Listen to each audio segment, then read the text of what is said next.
So on today's episode of Scene River 411, we're going to talk a little bit about pulmonology, lungs, and what our great physicians can do. We're in Pascagoula at the clinic today. You guys go to all of the clinics, and Yes. I'm going to let Sarah interrogate you a little bit while I go find another one of your partners and talk all day about lungs. So why don't you take it away?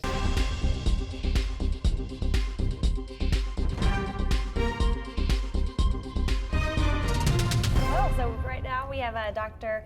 Sitaula with us. He is an expert in critical care and also a lung specialist with the health system. So Dr. Sitaula, other than the past couple of months taking care of COVID patients, what have you been up to in the hospital taking care of patients with? So obviously the last 1 year have been like we were just focusing on taking care of the patients with COVID-19, but at the same time we were taking care of other patients who didn't have COVID.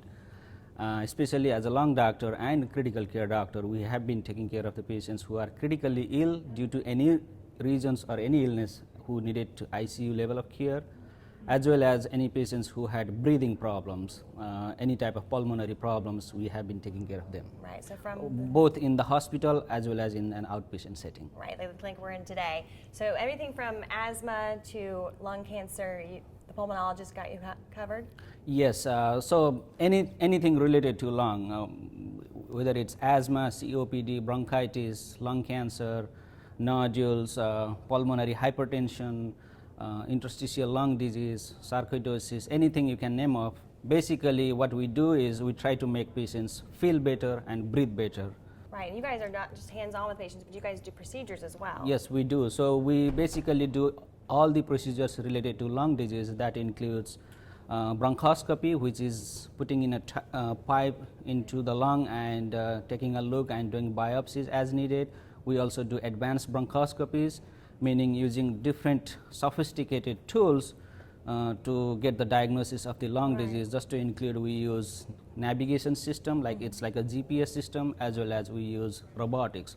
At the same time, we use these procedures as a part of treatment modality as well. So we can treat the patient's asthma with a special type of bronchoscopic procedure called bronchial thermoplasty.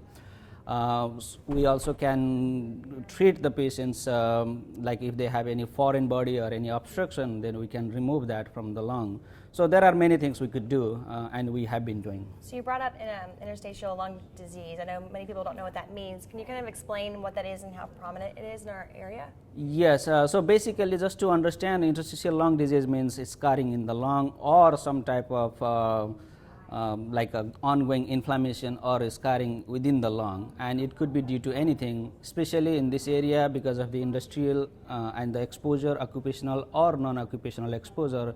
I have seen people who do have more of interstitial lung disease. At the same time, if the patients have autoimmune disease like lupus or arthritis, they tend to develop interstitial lung disease. And because we do have very good rheumatology service here, we do have many patients in common, and we've been diagnosing and treating them. We actually do have a specialized ILD clinic once a week, as well as we do monthly multidisciplinary interstitial lung disease meeting where there are physicians from multiple departments, including pulmonology, rheumatology, radiology, thoracic surgery, and pathology, and we discuss complex cases and come up with the best next step plan. So Sarah, I found one of Dr. Sitaula and Barbara's partners, Dr. Baral, and another one of our great rock star pulmonologists. We're so blessed to have such a great team in the pulmonary critical care space, and we're focusing a little more today on outpatient type things. But if you would, tell us a little bit about some of the types of things that you would see someone for. Let's say I've got, is it COPD, things like that. Tell us a little bit about the types of things you see people for typically. The common things that we see people for in our clinic would be shortness of breath, dyspnea, referral from either a heart doctor or a primary care provider, patients who have persistent cough, that we call bronchitis, patients who have abnormal x-rays or CAT scan, could be smoker or non-smoker with any abnormalities in their x-rays that is not easily explained. So your whole goal is to help people that have a condition basically to breathe easier, right? Absolutely. What made you decide to get into this space? You just enjoy dealing with problems of the lung? Absolutely, yeah. Anything that does involve lung, and we also do ICU, like critical care, so Yeah. the whole combo. Yes, I think we can help a variety of patients with lung disease.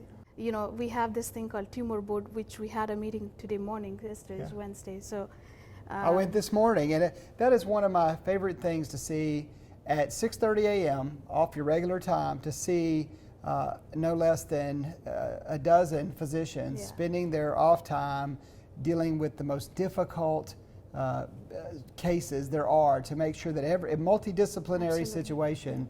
I think that's great. So you That's feel great. like we do that as good as anywhere else? Yes, yes, and I did not expect this in a community setting, and I'm really proud of what we have. So again, if you're having trouble breathing, you feel a little more winded than you used to, the point is, don't wait. Come get help. You guys Yeah. can make people breathe easier, right? Absolutely, yes. Good. We're real fortunate to have all of you on our Rockstar All-Star Thank A you. team, so we appreciate it. Thank y'all. Thank you. Thank